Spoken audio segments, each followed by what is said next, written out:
Borewell depth வந்து பார்த்துட்டிங்கன்னா ஒரு 60 அடி போர்வெல்லுங்க. இதில் 50 அடியில் தொங்கல் விட்டுருக்கோம். ப்ளஸ் இப்போ டைம் என்னங்கன்னா நம்மளுக்கு வந்து ஈவினிங் 4 மணி ஆனதுனால கொஞ்சம் அவுட்புட் வந்து இதாக இருக்குது. பட் இதில் வந்து நம்ம யூஸ் பண்ணியிருக்கிறது வந்து பார்த்துட்டிங்கன்னா இல்லை 6 பேனலுமே நம்ம வந்து சீரியஸ் பண்ணி இப்போ இங்கே வந்து பம்ப் கண்ட்ரோலருக்கு இன்புட்டாக கொடுத்து பம்ப் கண்ட்ரோலர்லேருந்து நம்ம மோட்டருக்கான அவுட்புட்டை வந்து கொடுத்துருக்கோம். 1500 ஆர்பிஎம் போயிட்டுருக்கு. இது வந்து நம்மளுக்கு இன்னும் கொஞ்சம் பீக் டைமில் போகும்போது ஒரு 3000 ஆர்பிஎம் போகும். ஆர்பிஎம் போகும்போது இதை விட நம்மளுக்கு இன்னும் ஒரு 1 ஃபீட் வந்து தண்ணி நல்லாவே தள்ளி அடிக்கும். இப்போது உளுந்து போட்டிருக்காங்க. இது பார்த்தீங்கன்னா எங்களுக்கு ஒரு நாள்லேயே ஒரு நாள் இல்லை மேக்ஸிமம் 2 நாள்லேயே பாஞ்சிடுது. இந்த அரை ஏக்கர் நிலமும் மற்ற 1 வாரத்துக்கு சும்மா தான் வச்சுருக்கோம் நாங்கள். பக்கத்தில் யாராவது இந்த காலவாய்க்கெலாம் கேட்டாங்கன்னா நாங்கள் கொடுக்குறோம். வணக்கம் தமிழ் நெஞ்சங்களே, இது ரேடியன்ட் சோலார் சக்தி, ரேடியன்ட் சோலார் கும்பகோணத்திலிருந்து. இப்போது மேலும் ஒரு இன்ஸ்டாலேஷன், இதுவும் எங்கேன்னு பார்த்துக்கிட்டிங்கன்னா திருபுவனத்து பக்கத்தில் உள்ள ஒரு கிராமத்துலேருந்து தான், கும்பகோணம் பக்கத்தில் திருபுவனத்தில் உள்ள பக்கம் தான். இங்கே வந்து என்ன பார்த்தீங்கன்னா இது வந்து ஒரு அரை ஏக்கர் நிலங்க. அரை ஏக்கர் நிலத்துக்கு வந்து ஒரு 2 HP solar water pump system வந்து கேட்டிருந்தாங்க. அதை நம்ம வந்து இன்ஸ்டால் பண்ணி கொடுத்துருக்கோம். போர்வெல் டெப்த்து வந்து பார்த்துட்டிங்கன்னா ஒரு 60 அடி போர்வெல்லுங்க. இதில் 50 அடியில் தொங்கல் விட்டுருக்கோம். ப்ளஸ் இப்போ டைம் என்னங்கன்னா நம்மளுக்கு வந்து ஈவினிங் 4 மணி ஆனதுனால கொஞ்சம் அவுட்புட் வந்து இதாக இருக்குது. பட் இதில் வந்து நம்ம யூஸ் பண்ணியிருக்கிறது வந்து பார்த்துட்டிங்கன்னா 335 பாலி பேனலில் 6 பேனல் வந்து நம்ம யூஸ் பண்ணியிருக்கோங்க. கீழே வந்து பார்த்துட்டிங்கன்னா ஹைட் பண்ணியில் கொஞ்சம் நார்மல் ஹைட்டில் உள்ள ஒரு ஜிஐ ஸ்ட்ரக்சர் தான் நம்ம வந்து இதில் பயன்படுத்தியிருக்கோம். ஜிஐ ஸ்ட்ரக்சர் இதில் வந்து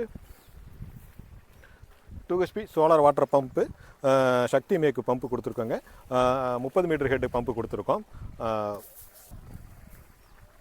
இப்போ இதில் வந்து 6 பேனலுமே நம்ம வந்து சீரியஸ் பண்ணி இப்போ இங்கே வந்து பம்ப் கண்ட்ரோலருக்கு இன்புட்டாக கொடுத்து பம்ப் கண்ட்ரோலர்லேருந்து நம்ம மோட்டருக்கான அவுட்புட்டை வந்து கொடுத்துருக்கோம். ஈச் பேனல் வந்து 335 வாட்ஸு, நம்ம கிட்டத்தட்ட 6800 வாட்ஸு வந்து நம்ம கொடுத்துருக்கோம். இது 2 HPங்கிறதுனால நம்ம 6800 வாட்ஸ் மட்டும் தான் கொடுத்துருக்கோம்.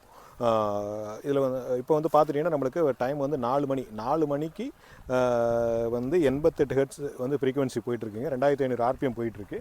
இது வந்து நம்மளுக்கு இன்னும் கொஞ்சம் பீக் டைமில் போகும்போது ஒரு 3000 ஆர்பிஎம் போகும். ஆர்பிஎம் போகும்போது இதை விட நம்மளுக்கு இன்னும் ஒரு 1 ஃபீட் வந்து தண்ணி நல்லாவே தள்ளி அடிக்கும். அப்போ வந்து ஃப்ரீக்வன்சி பார்த்தீங்கன்னா நம்மளுக்கு 110 அந்த ரேஞ்சுக்கு போகும்போது இன்னும் நல்லாவே அவுட்புட் அதிகமாக இருக்கும். இங்கே வந்து அரை ஏக்கர் தான் நிலங்கிறதுனால இவங்களுக்கு இதுவே போதும், 2 HP போதும், எங்களுக்கு மினிமம் வாட்ஸ்லேயே வந்து பேனல் போட்டு கொடுங்க அப்படின்னு சொல்லி கேட்டதுனால நம்ம அந்த ரேஞ்சுக்கே போட்டு கொடுத்துருவோம். இதுவே இதுக்கு போதுமானதான், இவங்களுக்கு சஃபிஷியன்ட்டு, இதுவே நல்லா இவங்களுக்கு கரெக்டாக இருக்கும். இப்போ வந்து இதை பற்றி நான் உங்களுக்கு விளக்கங்களை கொடுத்தேன். இதை பற்றி ஒரு சின்ன ஃபீட்பேக் வந்து நம்ம கஸ்டமர் வந்து சொல்லுவார். நீங்கள் அதை என்ன? வணக்கம், என் பேர் சரவணன். எங்கள் அண்ணன் சாமிநாதன் ஒருத்தருக்கு அவங்களுக்கு தான் இந்த சோலார் வந்து போட்டிருக்கோம். அவர் இப்போது ஃபங்க்ஷனுங்கிறதால வீட்டில் இருக்கார். இப்போ பார்த்தீங்கன்னா அவர் போட்டு இப்போ 1 வருஷம் ஆகுதுங்க. இதுக்கு முன்னாடி கத்தரி இதெல்லாம் போட்டு எடுத்தார். இப்போது உளுந்து போட்டிருக்காங்க.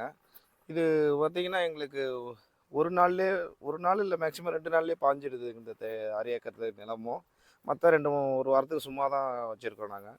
பக்கத்தில் யாராவது இந்த காலவாய்க்கெலாம் கேட்டாங்கன்னா நாங்கள் கொடுக்குறோம். அது இல்லாமல் இப்போ நாங்கள் இன்னும் கொஞ்சம் பக்கத்தில் தண்ணி கேட்டாலும் நாங்கள் கொடுத்துருந்தாரு. இப்போ இன்னும் தான் கொஞ்சம் கொஞ்சமாக டெவலப் பண்ணிக்கிட்டு இருக்கோம். சுற்றி இப்போ வாழை போட்டிருக்கோம். அடுத்து காய்கறிலாம் போடுவோம்.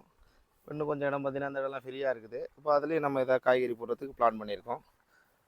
இப்போ கொஞ்சம் வீட்டில் கொஞ்சம் விசேஷங்கிறதெல்லாம் அது முடிஞ்சதுக்கப்புறம் நாங்கள் இதெல்லாம் இன்னும் கொஞ்சம் டெவலப் பண்ண போகிறோம் இந்த தண்ணியை வச்சு. ஓகே நண்பர்களே, இப்போ நம்ம வந்து ஒரு 2 HP சிஸ்டம் இன்ஸ்டாலேஷன் பற்றி டீட்டெயில்ஸு ப்ளஸ் வந்து கஸ்டமர் அதோட ஃபீட்பேக் என்ன சொன்னார் அப்படிங்கிறதையும் கேட்டோம். ஏன்னா அரை ஏக்கர் நிலம் தான். அரை ஏக்கர் நிலத்துக்கு இவங்களுக்கு 3 HP போட்டுருக்கலாம், இல்லை இந்த 2 பேனல்ஸ் எடுத்து போட்டால் இன்னும் கொஞ்சம் கூட நல்லா அவுட்புட் பெட்டராக இருக்கும். பட் ஆனால் இதுவே அவங்களுக்கு சஃபிஷியன்ட்டு அப்படின்னு சொல்லி போதும்னு சொல்லிட்டதுனால ஓகே இதுவே போதும், அதிகம் நம்ம காசு செலவு பண்ணலாம். ஏன்னா இதுவே ஒரு நாள் 2 நாளில் ஓட்டிடுது, மீதி வந்து காலவாய் அந்த மாதிரி தான் கொடுக்கறதுனால இதுவே அவங்களுக்கு போதும்னு இது பண்ணதுனால அதுவே நம்ம அவங்க கேட்டது மாதிரியே அவங்களுக்கு நம்ம பண்ணி கொடுத்தாச்சு. இது மாதிரி உங்கள் தேவைகள், உங்கள் நம்பருக்கு தேவைகள் எதுவாக இருந்தாலும் நீங்கள் ஸ்க்ரீனில் தெரிகிற நம்பருக்கு வந்து கான்டாக்ட் பண்ணி தொடர்பு கொள்ளுங்கள். உங்களுடைய எல்லாத்துக்குமே என்ன தேவைகள் என்று நீங்கள் எங்களுக்கு தெரியப்படுத்துனீங்கன்னா அதுக்கு அந்த தேவைகளை இருந்து உங்களுக்கு என்ன செய்ய முடியும், எவ்வளோ பெஸ்ட்டாக செய்ய முடியும், பெஸ்ட்டான பிரைஸில் வந்து செஞ்சு கொடுக்க முடியுங்கிறத தெளிவாக செஞ்சு கொடுத்துடலாம். ஓகே, நன்றி, வணக்கம்.